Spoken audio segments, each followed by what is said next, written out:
পাকিস্তানকে প্রকাশ্যে সমর্থনের জেরে তুরস্ক ও আজারবাইজানের বিরুদ্ধে ভারত জুড়ে শুরু হয়েছে ব্যাপক প্রতিক্রিয়া। এর প্রভাব পড়ছে ব্যবসা বাণিজ্য থেকে শুরু করে বিনোদন শিল্প পর্যন্ত।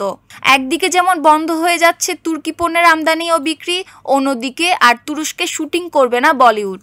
তুরস্ক ও আজারবাইজানের অবস্থানের প্রতিবাদে ভারতের শীর্ষ ই-কমার্স প্ল্যাটফর্ম মিন্ত্রা এবং আজিও তাদের ওয়েবসাইট থেকে তুর্কি ব্র্যান্ডের পোশাক বিক্রি বন্ধ করে দিয়েছে। এর মধ্যে রয়েছে জনপ্রিয় নারী পোশাক ব্র্যান্ড ট্রেন্ডিওল, কোটন, এলসিসি, ওয়াইকিকি এবং মাভি। পাশাপাশি অল ইন্ডিয়া ট্রেডার্স কনফেডারেশন ও রাজস্থানের মার্বেল ব্যবসায়ীরা তুর্কি পণ্যের বর্জনের ডাক দিয়েছে। উদয়পুরে তুর্কি মার্বেল আমদানি নিষিদ্ধ করা হয়েছে এবং মহারাষ্ট্রে তুর্কি আপেলের বিক্রিও বন্ধ করে দেওয়া হয়েছে। একজন ভারতীয় ব্যবসায়ী বলেন, তুরস্ক ভারতের অর্থনীতির উপর অনেকটা নির্ভর করে। পাকিস্তানকে সমর্থন করে তারা ভারতের সঙ্গে ব্যবসার পথ নিজেরাই বন্ধ করেছে। এমন উত্তপ্ত রাজনৈতিক পরিস্থিতিতে তুরস্ককে সম্পূর্ণ নিষিদ্ধ করেছে অল ইন্ডিয়া সিনে ওয়ার্কার্স অ্যাসোসিয়েশন। সংগঠনটির সিদ্ধান্ত অনুযায়ী ভারতের কোনো সিনেমা বা বিনোদনমূলক শুটিং তুরস্কে আর হবে না। তুরস্কের প্রযোজক, কলাকৌশলী ও প্রতিষ্ঠানগুলোকেও নিষিদ্ধ করা হয়েছে।